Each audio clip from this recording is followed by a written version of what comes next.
All right, so in one of my last videos, I did the oil pan replacement on the car, and unfortunately, upon firing it up today, it seems like my homemade crank scrape is being hit by the crankshaft, and so that's my best guess. It wasn't there before. Did some oil pan stuff. Now the noise is there. So got the car back up. Unfortunately, but at least I've done it once before, so I know how to do it. But anyways, if you're interested, check out my video on how to replace the oil pan, because I'm not really going to cover it in this one.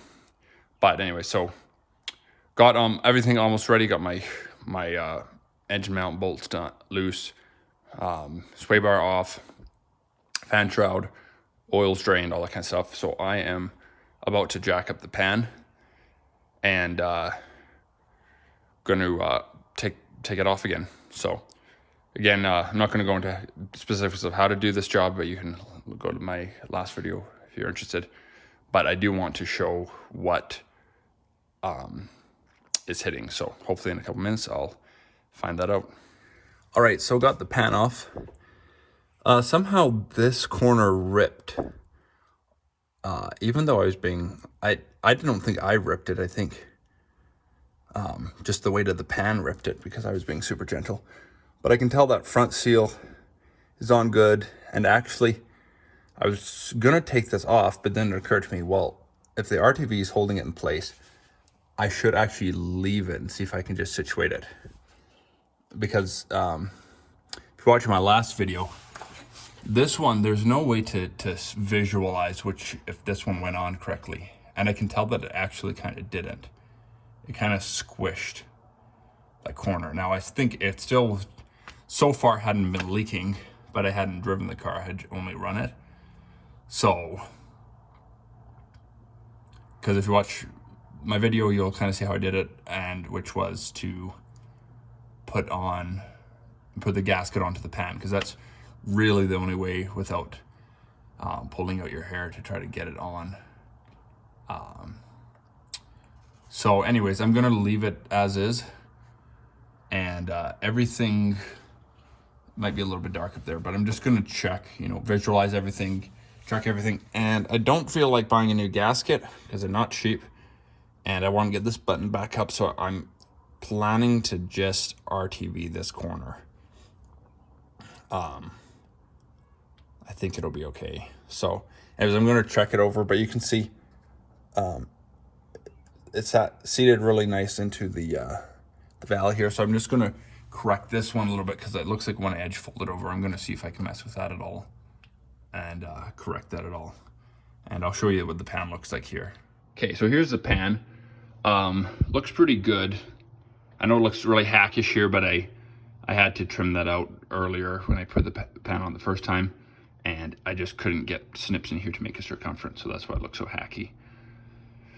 Anyways, thankfully nothing really ended up in the pan, and I can see, let me zoom this out a little bit. I can see the two spots it was hitting, looks like right here and right here, but it was just barely catching.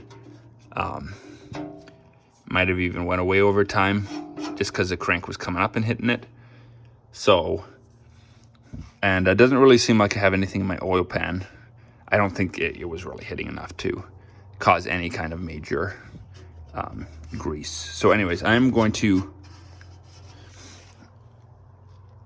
just looking, it looks pretty much consistent all the way along. So I'm going to bend this section down off camera just a bit, because I know it sucks to take the pan on and off,